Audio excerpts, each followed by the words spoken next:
This adventure-filled story begins with the depiction of a deity named Perseus, who had defeated a gigantic monster named Kronos years ago.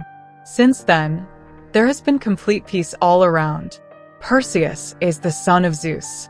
After the entire battle, Zeus offered his son Perseus the proposal to become a deity, but Perseus said that he did not want to become a deity. He wanted to live a normal life like humans on Earth. Since then, Perseus has lived his life as an ordinary fisherman. Unfortunately, Perseus's wife had passed away a few years ago.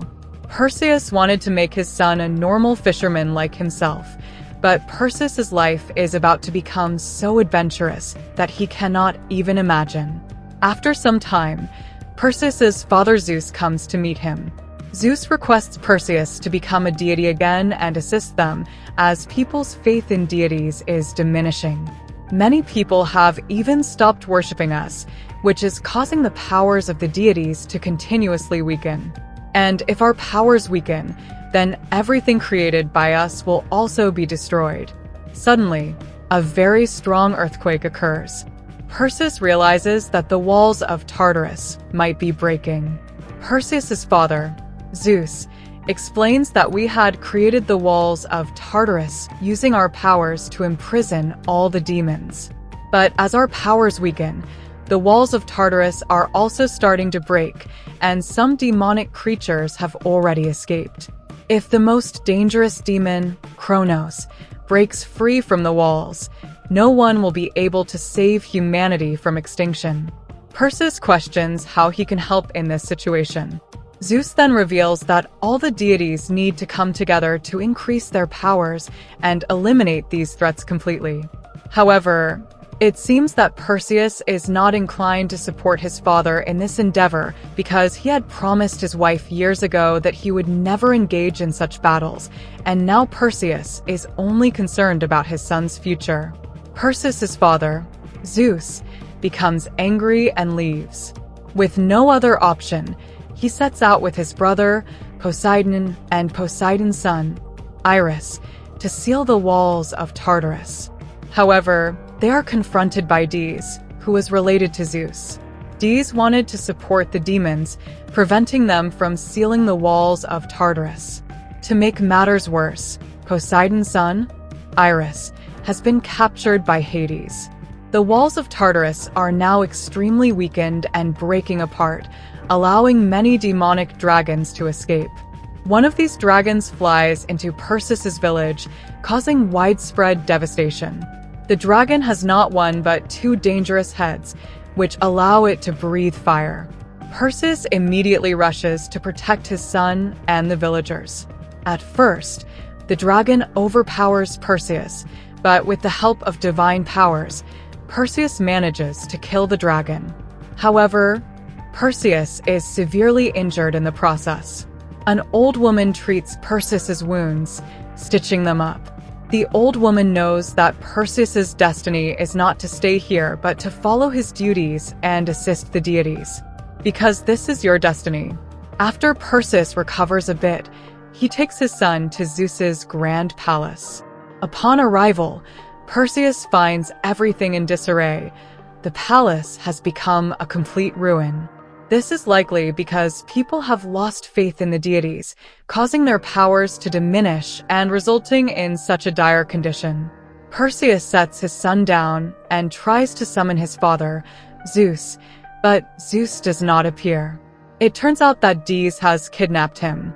At that moment, Poseidon arrives and explains the truth to Perseus. He reveals how Dis and Poseidon's son, Iris, have joined forces and kidnapped Zeus. Dis and Iris want to open the demonic gate so that Kronos and the other demons can re-enter the human world. If this happens, no one will be able to save humanity from extinction, as the powers of the deities are now extremely diminished. Poseidon tells Perseus that he will have to handle everything now. Perseus protests that he knows nothing about this, but Poseidon informs him that he should go to the realm of Queen Andromeda, where Poseidon's son, Agenor, is still imprisoned. And then you need to take my son to a magician. the magician will know how to enter the walls of Tartarus and seal them completely. Poseidon tells Perseus to give his trident to his son, Agenor, if he is worthy. With that, Poseidon is completely vanquished, meaning his end has come. Perseus now knows what he must do. He takes Poseidon's trident and sets out on his journey. He had already instructed his son to stay safely in the village. Perseus rides off on his flying horse, Pegasus, and within a few hours, he arrives in the realm of Princess Andromeda. Andromeda knows Perseus well because he once saved her from a dangerous dragon. Princess Andromeda asks Perseus what he is doing here. Perseus replies that he needs to meet Agenor. Therefore, Perseus is taken to the prison where Agenor is held. As Perseus talks to Agenor, explaining that he needs to see the magician, Agenor responds that if you have come on the orders of my father, Poseidon, then I will not help you at all, as Agenor harbors deep hatred for his father. When Perseus tells Agenor that his father is now dead, Agenor is completely shocked. Agenor says that deities can never die, but Perseus replies that the mortality of the deities is ending because people no longer trust them. After much persuasion, Agenor is finally ready to take Perseus to the magician. Perseus, Agenor, and Princess Andromeda, along with some of their companions, set out to find the magician. Agenor reveals that the magician lives across 7 seas, so they will have to undertake a long journey by sea. Princess Andromeda provides large ships for their voyage. Princess Andromeda asks Perseus who this magician is. Perseus explains that the magician had created dangerous weapons for his father and his brothers. The dangerous weapons possessed by Poseidon, Zeus, and Hades were created by the magician using strange divine powers. By combining these 3 weapons, a mighty weapon was forged, which Poseidon, Zeus, and Hades used to imprison the great demon, Kronos. Agenor uses the staff given by his father to guide them on their path. After several hours of travel, they reach a dense forest via the water route. However, they have no idea that death awaits them ahead. As they venture further into the forest, they discover that traps have been set all around. Agenor becomes ensnared in one of these traps. Agenor doesn't know what to do to escape, but he tries to find a way out. As Perseus goes to help Agenor, he hears the sound of someone continuously running toward him. Perseus quickly ducks as a large tree is thrown at him from someone's direction. In the next moment, a very large demon arrives, with only one eye and a size 20 times larger than normal humans. The demon begins attacking all the soldiers relentlessly. Anyone who comes under its foot is instantly crushed. But Perseus, being a deity, continues to fight the demon. With great skill, Perseus manages to bring the demon down. He then climbs on top of the demon and retrieves Poseidon's trident. By now, many of the demon's friends have arrived. However, when they see Poseidon's trident in Perseus's hand, they bow their heads before him, as these demons also hold the deities in high regard. The giant and colossal demons, following Perseus's lead, even release Agenor from captivity. The demons then help guide Perseus and his group to the magician. Within a few hours, Perseus reaches the magician. Perseus informs the magician of the entire situation. When the magician learns that Poseidon is dead and that Zeus is imprisoned in hell by Dis and Poseidon's daughter, Iris, he says that no one can save the world from destruction now.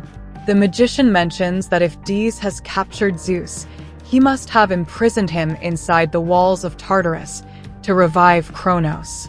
Indeed, it is shown that inside Tartarus's walls in hell, Dis has imprisoned Zeus and is extracting all the energy from his body to resurrect Kronos, a very dangerous demon.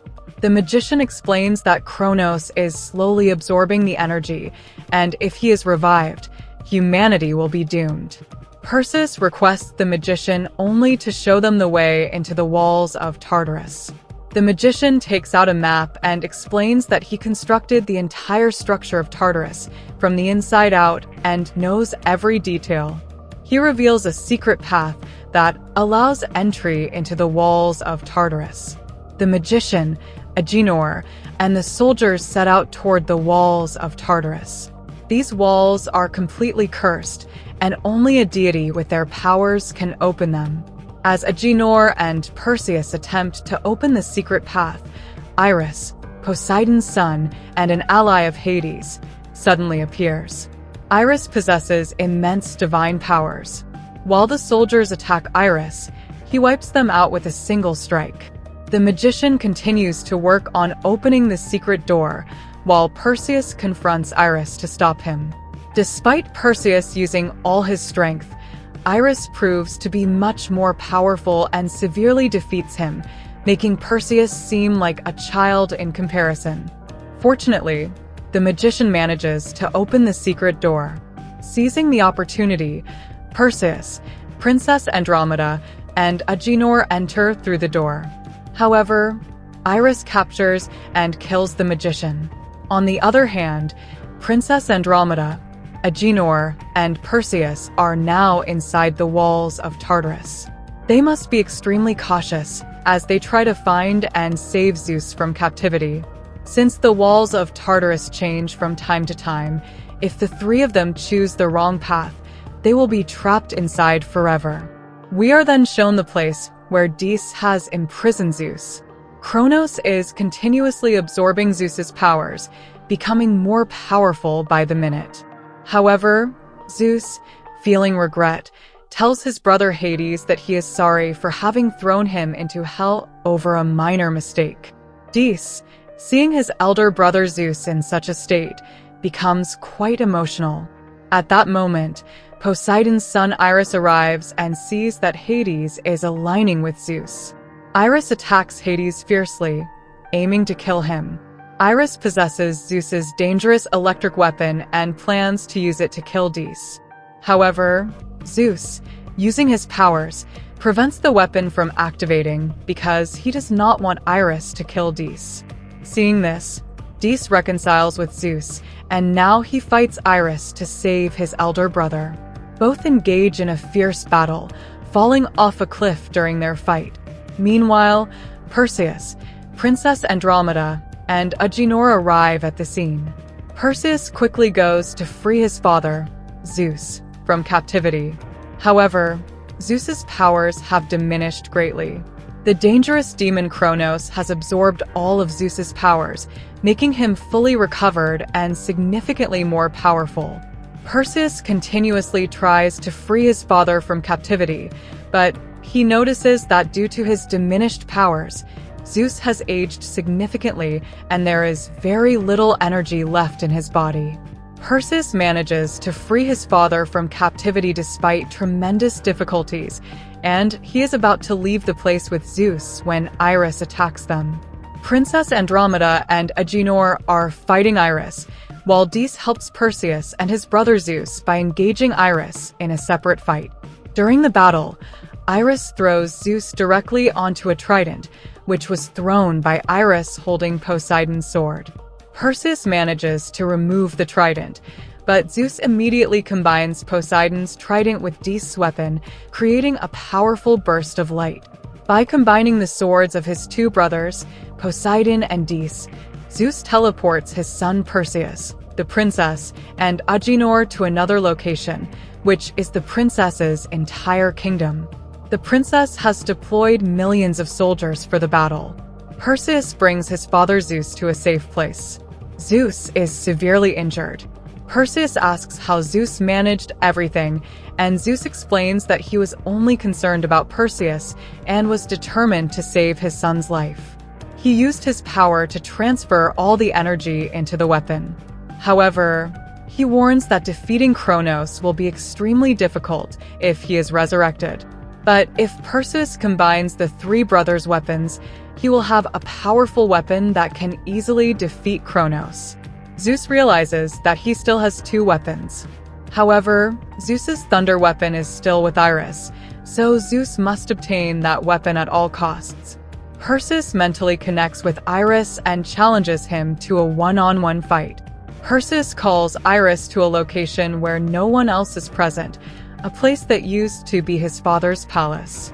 When Perseus arrives, Iris is already there, but Iris has captured Perseus' son, possibly trying to blackmail Perseus. Perseus warns Iris that if his son is harmed in any way, Iris will face dire consequences. Perseus and Iris then begin to fight each other. Meanwhile, the walls of Thotis have broken down, allowing Kronos to start emerging. With the walls of Thotis collapsing, other demons are also coming out and moving forward to fight Princess Andromeda's soldiers. These demons are so dangerous that they have two heads and are attacking the soldiers from both sides. Soon, the soldiers realize that they cannot defeat these demonic beings due to their immense powers. Kronos, who is breaking through large mountains, emerges with a colossal size and causes widespread devastation in a short time. It seems that no one can save the world from destruction now. In the tent, Zeus is lying unconscious. At this moment, his brother Dis arrives. Dis tells Zeus that he cannot die so soon and that they have a significant task to accomplish. Dis takes Zeus's hand and transfers half of his powers into Zeus's body, creating a black-colored armor around Zeus. Zeus and Dis, now slightly rejuvenated, realize that their work is not yet finished. They must find a way to stop Kronos from causing further devastation. Using their divine powers, Dis and Zeus begin to fight and kill the demonic beings, but their powers are not as strong as before. Without their weapons, they appear to be weaker. They confront Kronos, but his powers are far greater than theirs, continuously attacking and damaging them. The divine powers of Zeus and Dis seem insignificant against Kronos, and they are forced to retreat. Meanwhile, during the ongoing fight between Iris and Perseus, Perseus defeats Iris by turning his entire body into stone. He retrieves his father's weapon from Iris and now possesses the three divine weapons of the gods. Combining these three weapons, Perseus creates a colossal weapon.